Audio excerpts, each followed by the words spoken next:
السلام عليكم، ازيكم عاملين ايه؟ النهاردة سيشن مهم جدا. لأن ده جهاز يعني يعتبر أكتر جهاز انت هتسمع عنه في شغلنا يعني، وهو جهاز الايه؟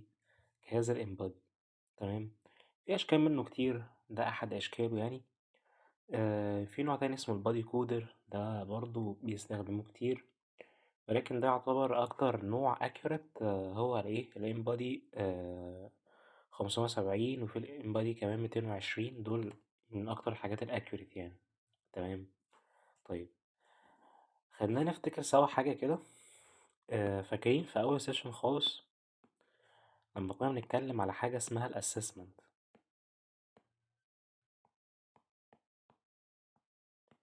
كنا قلنا إن جزء من الأسسمنت ده اسمه الأنثروبومتريك أو الإيه، الرمز بتاعها يعني.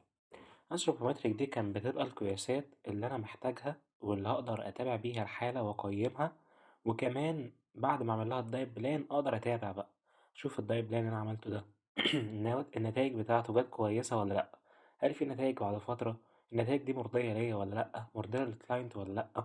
تمام. الحاجات دي كلها تبقى مهمة جدا.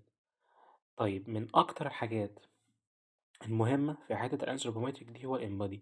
ليه؟ لأن الإمبادي ده، خلينا نكتبه هنا في الجزء الواسع.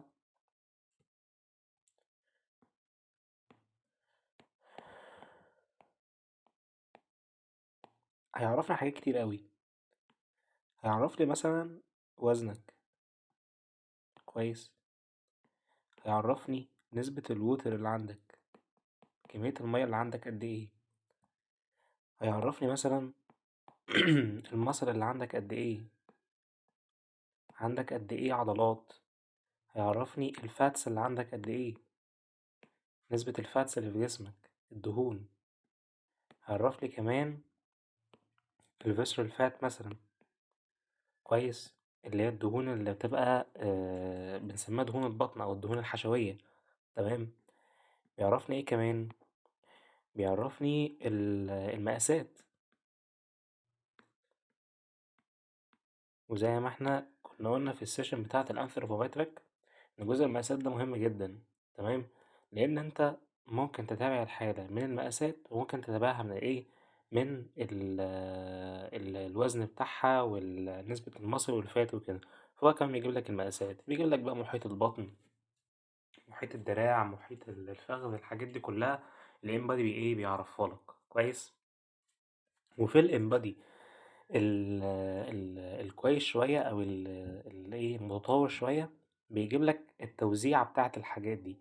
يعني بيقول لك انت عندك مثلا قد ايه فاتس في دراعك اليمين، وقد ايه فاتس في رجلك الشمال، وقد ايه فاتس في منطقة البطن مثلا، وهل النسبة دي مظبوطة ولا أكتر من المفروض يكون عليه ولا أقل من المفروض يكون عليه.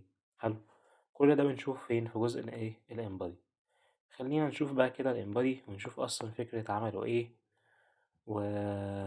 ونتكلم عنه شوية. ده شكل جهاز الانبادي، كويس. هتلاقي ليه تو هيد من هنا كده، دول اللي بتمسكهم بإيدك، والجزئين المعدن اللي تحت دول هما دول اللي انت بتقف عليهم لما تيجي نستخدم جهاز الانبادي، كويس.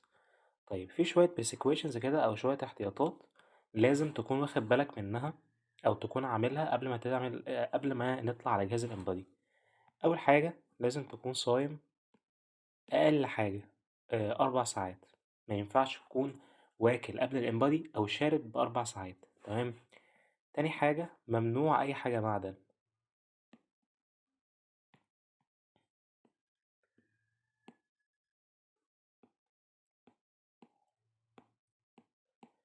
خاتم بقى، سلسلة، حلق، أي حاجة معدن ما ينفعش يكون في أي حاجة معدن. ساعة، تليفون، أي حاجة، بريسلت، أي حاجة أنت معدن لابسها أو لابساها ما ينفعش تطلع بيها على جهاز الإيه؟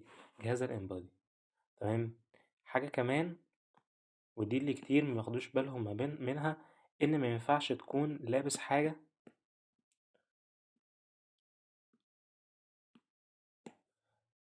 ملاصقة للجزء المعدني.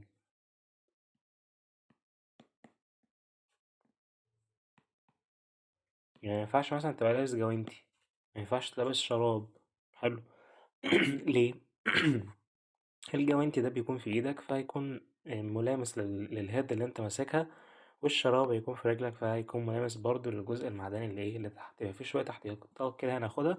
وكمان لو واحدة ست ما ينفعش تعمل امبادي لو في بيريود او هي في مرحلة البيريود برضو ما ينفعش ان هي ايه تعمل امبادي كويس. فلو جينا نبص في الحاجات دي كلها نلاقي ان هو يعني انسب وقت ممكن حد يعمل فيه الانبادي ان حد يكون مثلا صايم او واحد لسه صاحي من النوم تمام، وياخد باله بقى من ايه من الحاجات الباقية. يا اول حاجة لو ست مينفعش يكون عندها البيريود. تاني حاجة ما يكونش لابس حاجة معدنية او زي الساعة او السلسلة او الخاتم او كده او النضارة حتى، كل ده ما ينفعش تمام. مينفعش يكون في حاجة ملامسة للجزء المعدني. كمان لازم يكون صايم، يعني مش واكل ولا شارب قبلها بإيه، قبلها ب4 ساعات. حلو. طيب انت بتطلع على جهاز الانبادي، وبعد ما بتطلع بياخد منك شوية قياسات كده. حلو. خلينا بقى ايه نتكلم عنها دلوقتي. طيب انت طلعت على الجهاز خلاص. حلو. والمفروض بقى دلوقتي بيطلع لك شيت زي ده. تمام. الشيت ده هتلاقي فيه ايه؟ فيه شوية داتا كده انت بتدخلها اصلا من نفسك كدايتيشن يعني، زي الاي دي او الرقم بتاع الحالة اللي بتتابع معاك، والهاي والايدج والنوع وتاريخ الزيارة. حلو. يبقى دي الداتا اللي انت بتدخلها كويس. هو كده كده بيحسب الوزن اصلا وهو واقف على الجهاز. تمام. طيب ايه الداتا بقى اللي هتطلع لي؟ اول حاجة، مش عارف هنا، لا مفيش. طيب مش مشكلة، خلينا نصور الخط شوية. أول حاجة بتطلع لنا وهي total amount of water، يعني نسبة المية اللي في الجسم قد ايه. كويس. تمام. فهنا مثلا النسبة 27.5، والمفروض تكون من 26 ل 31، فكده النسبة إلى حد ما ايه معقولة يعني. تمام. طيب هو بيكون في رقمين، الرقم اللي هو هنا ده اللي في الأول ده بيكون الرقم اللي هو الإيه ده القياس، إنما الرقمين اللي جنب بعض في قوس دول اللي النسبة النورمال اللي المفروض تكون عليه. تمام. طيب تاني حاجة بنشوفها وهي المصل، ودي نسبة العضلات أو كتلة العضلات الموجودة في جسمك قد إيه. تحتها مينرال، دي المفروض المعادن وكده، بس يعني ما بنعتمدش عليها قوي. البادي فات ماس، ودي ايه كتلة دهون الجسم بتبقى قد ايه. والويت اللي هو ايه اللي هو وزنك. يبقى في المربع ده بنركز على كذا حاجة. أول حاجة أول نقطة خالص اللي هي التوتال بادي ووتر كويس. النقطة اللي بعدين نسبة المية اللي في جسمك، بعد كده البروتين اللي هو نسبة العضلات، بعدها المينرالز اللي هي المعادن في الجسم، بعد كده البادي فات ماس اللي هي كتلة الدهون في الجسم، آخر حاجة خالص وهي الويت. وده ايه وده هو ده وزنك كويس. الجدول اللي تحت ده هو نفسه اللي فوق، بس حاططها لك كده في ايه في جدول يقولك الأرقام بتاعتك دي أندر، يعني أقل من الطبيعي، ولا نورمال ولا أوفر. فهو هنا وزنه 59. 59 ده يعني الزون بتاعة النورمال، فاضله سنة ويخش في الأوفر يبقى زيادة، اللي هو أوفر ويت. السكيلت الماسل عنده أو العضلات عنده 19.5، فده يعني في بداية النورمال محتاج يزيد شوية عضلات. إنما نسبة الفاتس عنده 21.8، فهي داخلة في مرحلة الأوفر أو داخلة في الرينج بتاع الأوفر، فساعتها إيه محتاج إن هو ينزل شوية في الفاتس. كويس. طيب تحتها بيكون البي ام اي، وده احنا كده كده بنكون حاسبينه يعني اللي هو مؤشر كتلة الجسم. وهتلاقي بقى تحت هنا الرسمتين دول جايب لك توزيعة اللين اناليسس او المسل، وتوزيعة الفاتس، توزيعة المسل في جسمك وتوزيعة الفات. حلو. في الدراع اليمين والدراع الشمال ورجل اليمين ورجل الشمال وكده، وكمان في جزء السنتر او جزء البطن يعني. الجدول اللي تحت بقى خالص ده حاجة اسمها body composition history. يعني ايه؟ يعني الويت بتاعك النهاردة والزيارة الجاية مثلا بعد 14 يوم، الحالة بتكون متسجلة عندك مثلا في ايه على الجهاز. فبعد 14 يوم هو بيعمل لك بقى مقارنة ما بين الوزن اللي جاتلك بيه والوزن اللي بعد كده اللي هي عليه دلوقتي. فساعتها انت تعرف انت جبت نتائج ولا لأ. تمام. وتقدر تحدد او تعمل متابعة للحالة اللي ايه موجودة معاك. حلو. هنا بقى في الجزء ده من الأجزاء برضو اللي بنهتم بيها قوي، الجزء اللي في الجنب ده، إن أنا ألونه بلون تاني.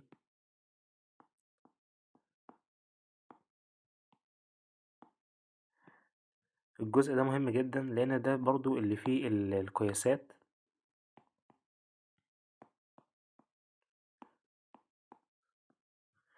زي الويست هيب ريشيو، ده أهم الويست ريشيو ده اللي هو يعني يعتبر أهم نسبة تقريبا عندك، هيقيس لك محيط البطن قد إيه، فتعرف أنت بالنظام ده نزلت أو الفاتس اللي في بطنك نزلت ولا المقاسات منزلتش. طيب نسبة الفاتس عندك قلت بس المقاسات ما قلتش، أو العكس غالبا اللي بيحصل إن المقاسات قلت بس نسبة الفات مثلا عندك ما قلتش. تمام. فانت احنا هنا بنعتمد على المقاسات اكتر من الايه، اكتر من الارقام. حلو.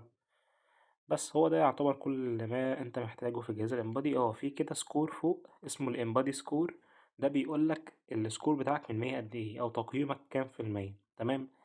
من 75 فيما فوق فده كويس، من 75 ل65 فده يعني يعني ايه، في مشكلة. حلو.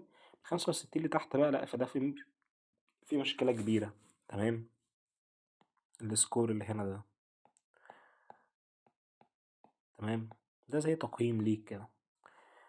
وبس هو ده جهاز الانبادي. حاجة سهلة جدا وبسيطة جدا، مش محتاجة شرح كتير يعني. كويس. كل اللي عليك بس انت تعرف فكرته. احنا مكناش قلنا الفكرة بتاعت الجهاز.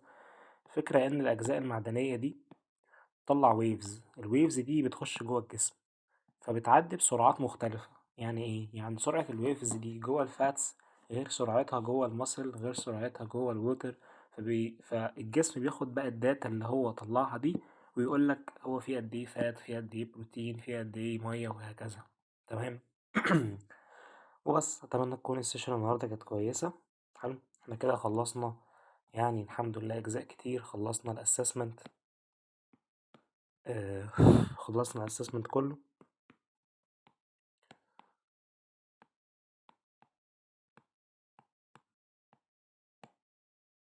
خلصنا كمان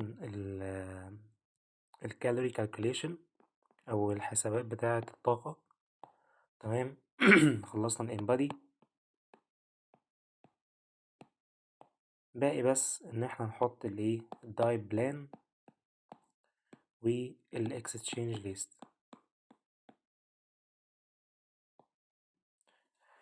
وبس كده. اتمنى تكون سيشن النهارده خفيفة كده عليكم، واستنونا في السيشن الجاية وهي الأخيرة في السيريز بتاعت رول اوف دايتيشن.